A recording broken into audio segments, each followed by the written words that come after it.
wararebye filime nyinshi cyane ariko ukazireba ukavuga ati izi filime ni nziza cyane, ariko hari filime nziza cyane ziba zikubita kandi uba utarigeze ubona, kandi akaba ari filime zahitinze ibihe byose.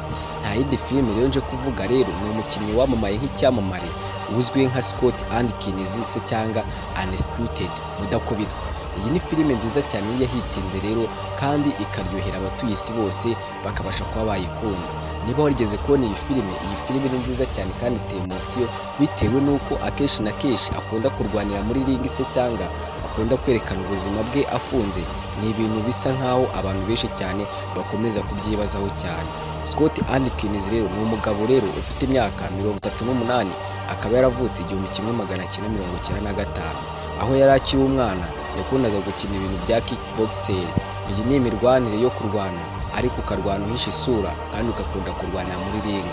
Aho rero ataratangira kubona aho kurwanira muri ringi, yatangiye kuzajya agenda yitoreza ahantu ho mu gitaka hagiye hatandukanye ndetse n'abandi. Bivugwa ko mu cyaro ari we wakundaga gutwara ibikombe bigiye bitandukanye bya kickboxing kubera ko anazi n'imirwanire ya masho. Kuri iki kiganiro cya Boyka twaguteguye rero ugiye kuhita umenya aka kanya. Uyu ni Boyka rero wakinnye amafilime agiye atandukanye ndetse akagaragara no mu zindi nyinshi cyane y'acting. Rero nje kubabwira ubuzima bwe yagiye anyuramo n'uburyo izi filime ze zagiye zikundwa zikabasha kuba zakamamara ku isi. Rero Boyka rero ni umuntu rero wakuze akunda ibintu bya kickboxing nk'imirwano se cyangwa yo muri ringi. Rero ni ikintu yakuze yumvamo cyane kandi akakiyumvamo ari ukubaka umubiri no kugira ngo azabone ikizamutunga muri ibyo ngibyo. Rero yakomeje kurwana rero ahantu hagiye hatandukanye, agenda atwara ibikombe bigiye bitandukanye rero ahantu henshi cyane. Rero yaje kuza kuba yakigira inama, aravuga ati reka yandika filime rero ariyo bita Undisputed Mudakubitwa.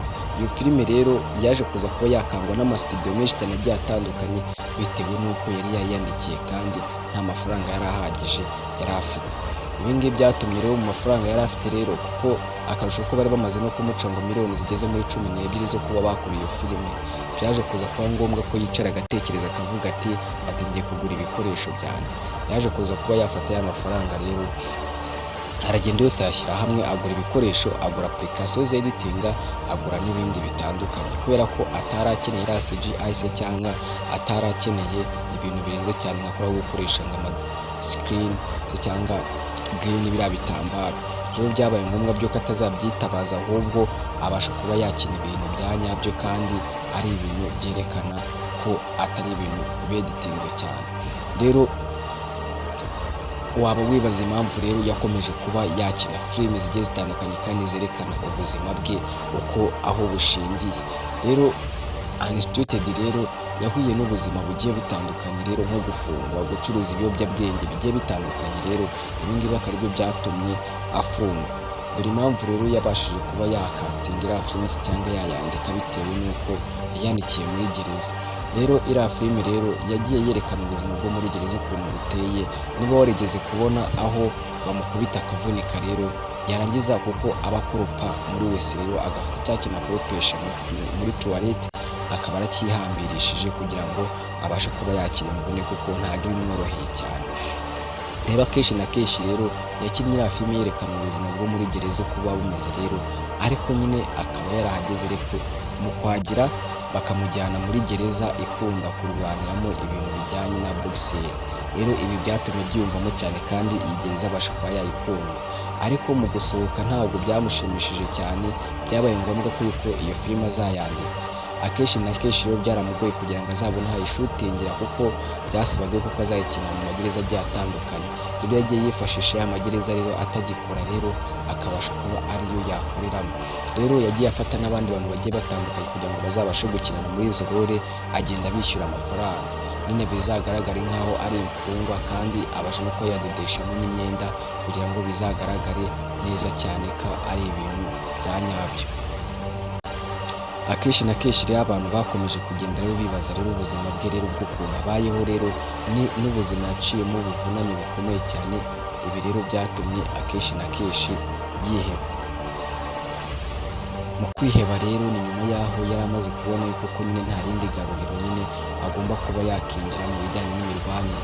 Wari uzi ko se yize martial art, ni imirwanire. Iriya migeri ubona ntabwo ni ayigisha se cyane, bigenda gute rero? Iriya migeri rero yabashije kuba yayitozwa rero, kandi ayitozwa n'abashinwa bagiye batandukanye, bitewe n'uko abantu benshi cyane bamuzi ku gipfunsi se cyangwa ku mugeri, abantu benshi cyane nibo bamutinyira. Mu buzima busanzwe n'ubundi aritoza, kandi ibintu akora abikorana ubwenge, kandi bikaba ari ibya nyabyo cyane.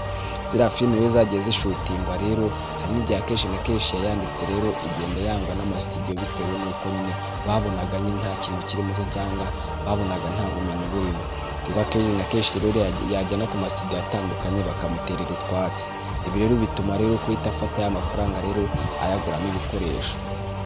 Ushaka kumenya filime ya kabiri uko yayishutinze n'amafaranga yamwinjirije n'uko byagenze kugira ngo abashe kuba yaba umusitari, kanda subscribe wibuke no kuba wakora ku nzogera kugira ngo tujye tubana muri ibi biganiro.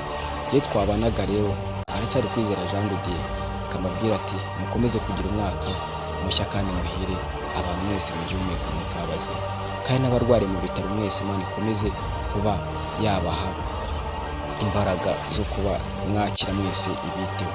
Reka mabwira ati naho ubutaha mu gice cya kabiri.